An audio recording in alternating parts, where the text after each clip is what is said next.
Dans certains rapports récents, de nouveaux cas ont été identifiés dans d'autres villes et pays. Ils commencent par les symptômes d'un mauvais rhume. Sur la base de nos observations cliniques des patients, ils commencent principalement avec des symptômes bénins. Cette pneumonie d'un type nouveau peut encore causer la mort des patients. Avec ces premiers cas repérés à Wuhan, dans le centre de la Chine, les autorités locales disent que la maladie peut être guérie avec un traitement approprié. Jusqu'au 17 janvier, 19 personnes ont été soignées et ont pu sortir de l'hôpital. Cette pneumonie causée par un nouveau type de coronavirus est généralement guérissable. La maladie a été découverte pour la première fois en décembre. Plus tard, l'Organisation mondiale de la santé a identifié ce nouveau type de coronavirus pour être à l'origine de cette épidémie de pneumonie. Oui, c'est un nouveau coronavirus. Les séquences ont été mises à disposition sur les plateformes en ligne qui sont accessibles à tous. Alors oui, c'est un nouveau coronavirus.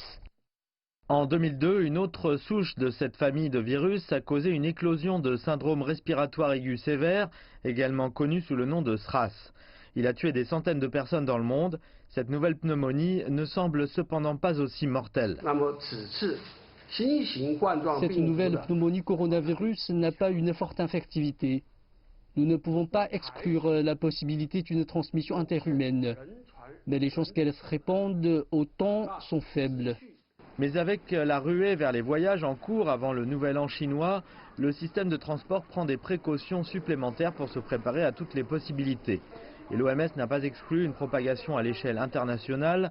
Plus tôt cette semaine, la Thaïlande et le Japon ont trouvé des cas importés de la pneumonie. Certains aéroports américains ont commencé à contrôler les passagers en provenance de Chine. Nous parlons vraiment d'un maximum d'environ 175 personnes qui seraient impliquées. Et encore une fois, ils vont vraiment être détournés dans une zone distincte de tout le monde.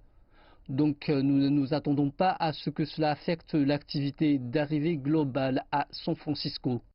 On s'attend à ce que le nombre de cas augmente et les autorités chinoises restent vigilantes car de nombreuses enquêtes sont toujours en cours concernant l'origine du virus et la façon dont il se transmet.